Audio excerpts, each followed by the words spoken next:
Assalamualaikum warahmatullahi wabarakatuh. Kali ini saya bersama salah satu penulis dari antologi cerpen Mandi Bungas Banjarmasin, tepatnya Ibu Ratih Ayuningrum. Apa kabar, Bu? Alhamdulillah baik. Oh ya, kebetulan nih masalah antologi cerpen Mandi Bungas ini dilatar belakangi oleh karyanya atau salah satu penulis nasional, Seno Gumira Aji Dharma. Oh ya, Bu, saya ingin bertanya kenapa dilandasi oleh Seno Gumira Aji Dharma? Bukankah banyak para penulis wanita seperti Asma Nadia, Dewi Lestari dan lainnya? Sebenarnya bukan di latar belakangi ya, tetapi ide untuk menulis dan mengumpulkan karya ada 6 penulis di situ. Ketika kami bertemu di bulan Desember di Arus Sastra Tanah Laut, nah kami berencana untuk menulis dan menggabungkan karya dalam satu buah buku. Kemudian Seno Gumira Aji Dharma ini memberikan kata pengantar di bagian depan. Kenapa terlintas pikiran bahwa kami ingin Seno yang memberikan kata pengantar? Karena kebetulan kami adalah pengagum tulisan-tulisan Seno Gumira Aji Dharma, dan alhamdulillah Seno Gumira Aji Dharma berkenan untuk memberikan pengantarnya di buku Mandi Bungas ini. Oh ya, Bu, di dalam Mandi Bungas ini ada terdapat 2 cerpen Ibu yang berjudul tentang 2 perempuan dan gadis sudut taman. Yang saya termasuk pembaca setia Ibu juga. Yang saya pahami dari ini pasti menggunakan konflik batin. Dan kenapa di sini menceritakan tentang rumah tangga? Kalau saya tangkap di sini tentang 2 perempuan itu menceritakan kayaknya entah selingkuh atau hampir selingkuh, gitu.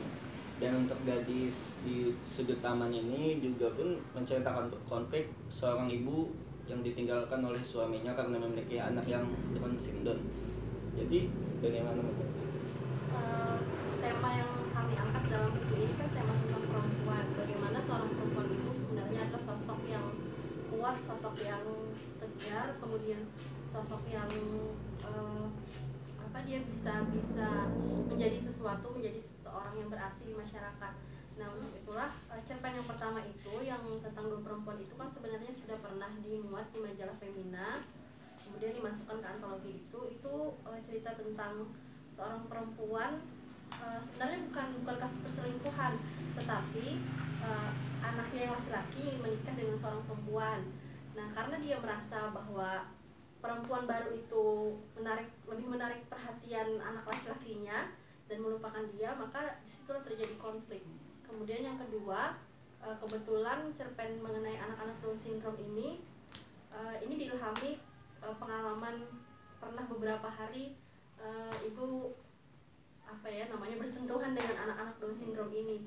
Jadi kalau konflik rumah tangganya di sana sebagai penambah saja. Ya, Bu, ini pernah ditanyakan waktu di bedah buku secara para penulis yang lainnya, ketika di forum itu ditanyakan kalau tidak salah Ibu ini seorang sastrawan, ya kan? Kalau tidak salah, Bu, cara menyebutnya saya bingung. Dan sepengetahuan saya cuma Ibu sastrawan yang ada di Kota Baru. Kalau tidak salah lagi, Bu, saya ingin bertanya masalah genre kepenulisan, Bu. Kenapa seorang sastrawan atau kepenulisan itu lebih identik dengan tulisan-tulisan yang sendu, sedih, pencintaan dan konflik batin? Kenapa tidak mencoba sesuatu genre yang lain? Sebenarnya kalau untuk genre mungkin tergantung gaya masing-masing orang. Untuk sastrawan di Kota Baru kan masih ada Bapak Asep Oji. Oh, ya, Bapak Asep. Kalau dulu kan ada Bapak almarhum Eko Suryadi WS, kemudian ada Ibu Helwati Najwa, juga ada Bapak almarhum Sulaiman Najam. Kalau untuk genre sebenarnya ini masalah gaya saja, gaya kepenulisan. Mungkin kalau Ibu pribadi gayanya agak-agak sedikit melankolis, agak sedikit sendu. Bahkan pernah dikomentari kalau kumpulan cerpen pribadi Ibu itu berisi masalah penulisan yang muram, kemudian yang sendu. Tidak semuanya seperti itu. Tidak semuanya. Kalau penulis-penulis hebat mungkin seperti Putu Wijaya itu lebih banyak mengangkat masalah kebangsaan. Kemudian Seno Gumira sendiri dia tidak selalu dengan tulisan-tulisan yang sendu. Jadi hanya masalah selera, Bu. Ya, selera, kemudian masalah gaya, dan juga mungkin masalah waktu. Oh, ya. Untuk Ibu sendiri pribadi, adakah ingin mencoba sesuatu genre yang baru, misalnya komedi nih, Bu? Kalau saya tidak salah referensi atau saya juga baca bahwa jangan sekali sastrawan lokal pada intinya membuat sebuah karya sastra yang bergenre komedi. Apakah itu hal yang tabu bagi dunia sastrawan ataukah ada hal yang lain, Bu? Sebenarnya tidak tabu sih. Tapi kalau bagi ibu pribadi, yang namanya menulis itu kan kita berdasarkan hasil perenungan. Bukan berarti komedi bukan berdasarkan hasil perenungan. Tetapi ketika kita menulis, kita itu ingin berbagi banyak hal bagi orang lain.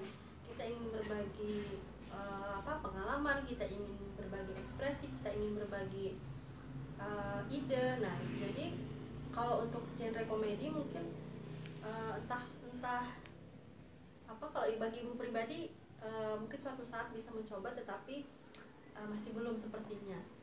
Artinya bukan hal yang tabu sebenarnya. Cuman jarang tersentuh, Bu. Iya, jarang tersentuh. Biasanya beberapa penulis yang baru-baru ini lebih marah ke situ gitu. Nah, iya.